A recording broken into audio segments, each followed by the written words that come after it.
Aujourd'hui, plus grand monde remet en cause le succès de Tesla. La Model 3 se vend à foison et quelque chose me dit que ce n'est que le début. Mais il y a quelques années, vers 2011-2012, à l'époque où Tesla n'était encore qu'une petite start-up californienne, ils avaient un énorme concurrent sur le marché de la berline de luxe écologique. C'était également une petite start-up californienne qui se basait également sur ce marché qui semblait leur tendre les bras. Et pendant tout ce laps de temps qui a duré peut-être 2 ou 3 ans, on ne savait pas laquelle des deux marques allait s'en sortir gagnante.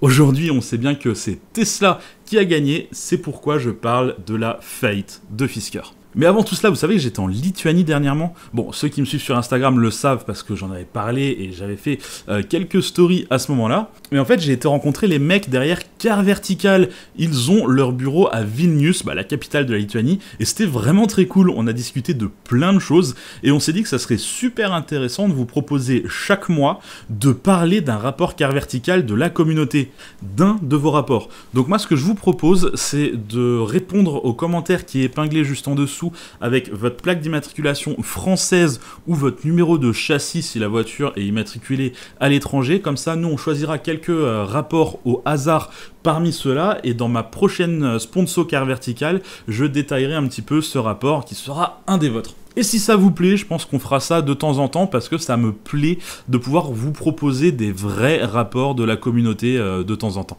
Bon allez, c'est parti pour la vidéo sur Fisker.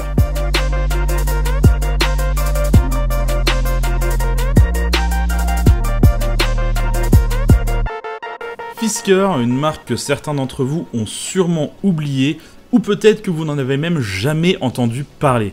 Personnellement, c'est une marque qui me parle beaucoup, car elle a été créée par un designer assez connu dans le milieu, Henrik Fisker. En 1989, à 26 ans, Henrik Fisker est engagé chez BMW, et c'est quelques années plus tard, en 1997, qu'il révélera pleinement son talent avec un concept qui préfigure une des plus belles BMW de cette période, la BMW Z07, qui débouchera, vous l'aurez reconnu, sur la magnifique BMW Z8.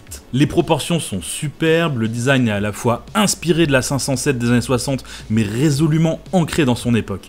C'est un coup de génie et la carrière de designer d'Henrik Fisker s'accélère. En effet, en 2001, Aston Martin lui propose de prendre la direction du design de la marque. À mon sens, il y dessinera deux des plus belles Aston Martin modernes, la V8 Vantage et la DB9. Le studio londonien dont il avait la direction ferme en 2003 et il continue à travailler pour Aston Martin, mais il prend en parallèle la direction du design avancé chez Ford. En gros, on parle d'un studio qui bosse surtout sur les protos qui voient loin et pas forcément sur les modèles de production.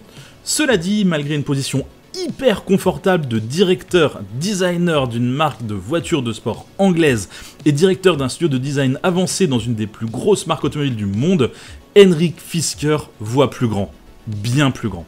C'est en janvier 2005 qu'il fonde sa propre société Fisker Coach Build. Le but de Fisker est de faire revivre la tradition perdue des coach builders. En France, on appelait ça des carrossiers à l'époque, mais ça ne correspond plus tout à fait à la description. En fait, dans les années 20-30, quand vous vouliez une voiture luxueuse, vous commandiez un châssis chez un constructeur renommé, disons que vous commandiez une Bugatti 57 par exemple, ensuite vous missionniez un coach builder, un carrossier, afin de réaliser une coque qui viendra sur votre châssis, disons Grabber par exemple. Vous vous retrouviez donc avec une Type 57 carrossée par Grabber. Alors c'est vraiment génial, c'est comme si vous pouviez aujourd'hui choisir d'acheter un châssis et une motorisation d'une BMW M3, mais que vous décidiez de confier la réalisation de la carrosserie à un bureau de design italien.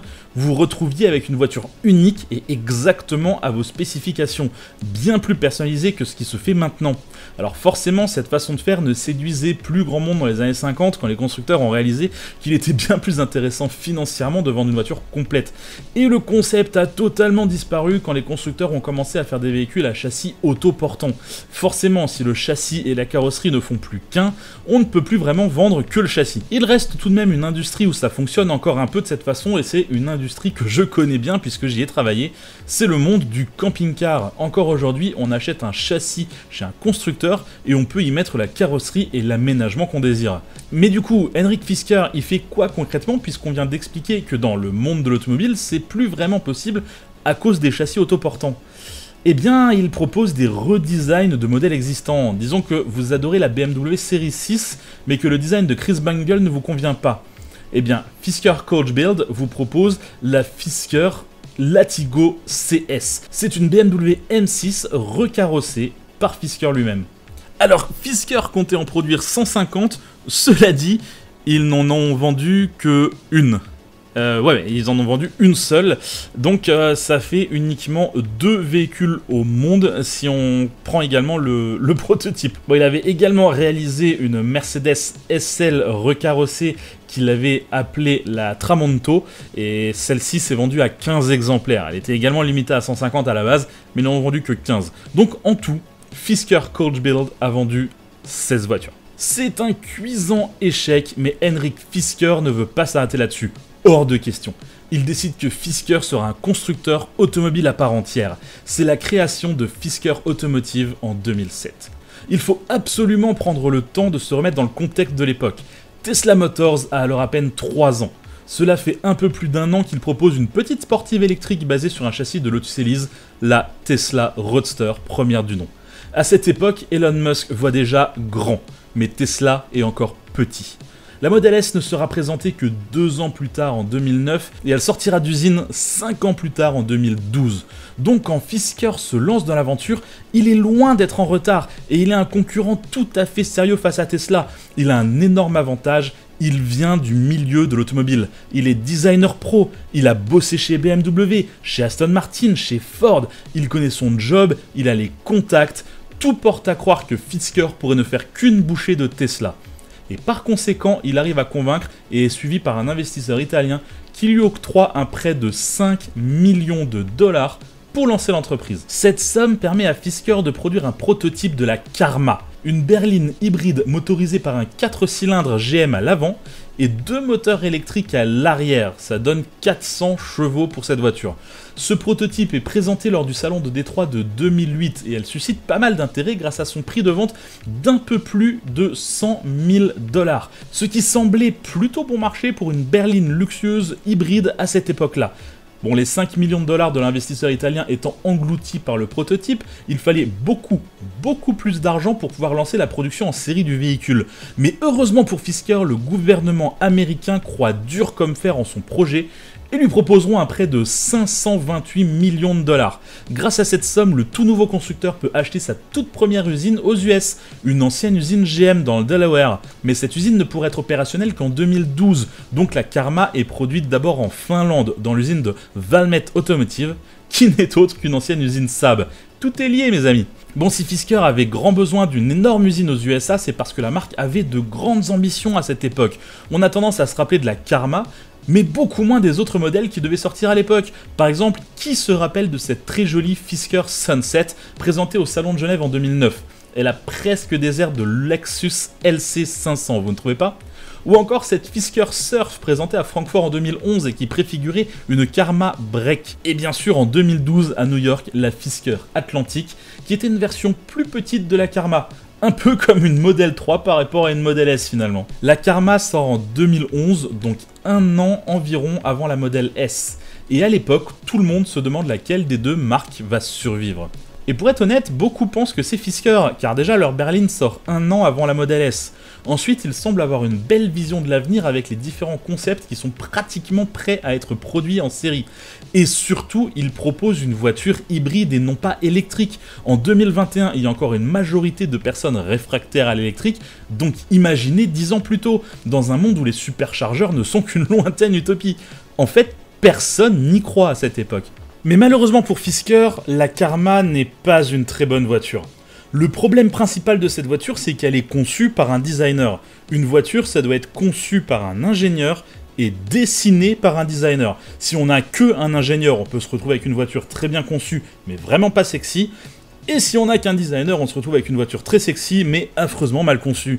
Évidemment, Henrik Fisker s'est entouré d'ingénieurs pour faire sa Karma, mais il n'a pas su accepter les compromis nécessaires à faire sur le style pour avoir une voiture logique, une voiture pratique, une voiture agréable à vivre. Dans les bureaux de design des grandes marques, vous n'imaginez pas à quel point ça se fight entre designers et ingénieurs sur parfois une petite ligne, un galbe, une courbe, parce que pour le designer, ce simple détail, ça donne tout son style au véhicule, et en face, il y a l'ingénieur qui ne comprend pas pourquoi ce simple détail est extrêmement important, alors que pour lui, ça lui explose son budget, ou ça fait des semaines et des semaines en plus de développement. Il est important dans ce genre de cas de savoir prendre les bonnes décisions, et il n'est pas bon pour une marque que ce soit le design qui dirige totalement la conception de la voiture.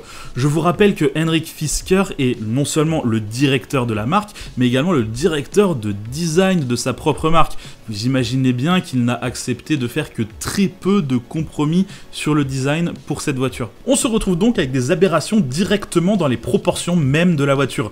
Regardez la taille de la cabine habitable par rapport à la taille générale de la voiture. Regardez la taille de ce capot. Alors ça lui donne des formes assez ouf pour une berline, hein. On n'a jamais vu une berline aussi agressive, avec des courbes aussi avantageuses. Regardez le galbe des ailes avant, on dirait presque une supercar. Le souci, c'est qu'on se retrouve avec un espace cabine ridiculement petit. Si vous avez vu ma vidéo sur la DS4, je râle un peu sur les places arrière, et bien la Fisker Karma, c'est pire. Vous n'avez pas la place pour vos jambes, vous n'avez aucune place pour votre tête. Quand on voit la taille de la voiture, on se dit que c'est quand même triste d'avoir des places arrière aussi ridicules. Ce sont les conséquences d'avoir choisi un design plutôt que l'ergonomie. Et c'est comme ça pour toute la voiture. Autre exemple, en tant que designer, j'aime mettre les échappements à des endroits différents, je tente toujours des trucs sur mes designs. Et bien sur la Karma, l'échappement est à un endroit super cool, il est juste derrière la roue avant. C'est assez différent de ce qu'on a l'habitude d'avoir, ça change un peu. Mais maintenant, imaginez que vous êtes dans un embouteillage, il fait chaud et vous avez ouvert votre vitre pour profiter un peu du vent. À votre avis, où vont les gaz d'échappement? Eh ben ils vont directement dans votre visage, c'est super désagréable. Bref, ce genre d'erreurs sont légion sur la Karma et ça va déjà démotiver une bonne partie des acheteurs potentiels. Mais ce qui va vraiment mettre le coup de grâce à Fisker, c'est sa stratégie au niveau des fournisseurs de batteries. Déjà, ils choisissent une seule et unique entreprise, A123 Systems, et cette entreprise va faire une énorme erreur puisque ça va nécessiter le rappel de toutes les Fisker Karma pour remplacement total de la batterie. Ce remplacement est forcément aux frais du fournisseur, ce qui entraînera la faillite de A123 Systems. Alors forcément, comme c'était le fournisseur unique, Fisker est forcé d'arrêter totalement sa ligne de production. Et il faut dire qu'en face, Tesla sortait sa Model S, pratiquement la moitié du prix par rapport à la Fisker Karma, des performances supérieures, et même un véhicule globalement bien plus fiable et mieux réfléchi.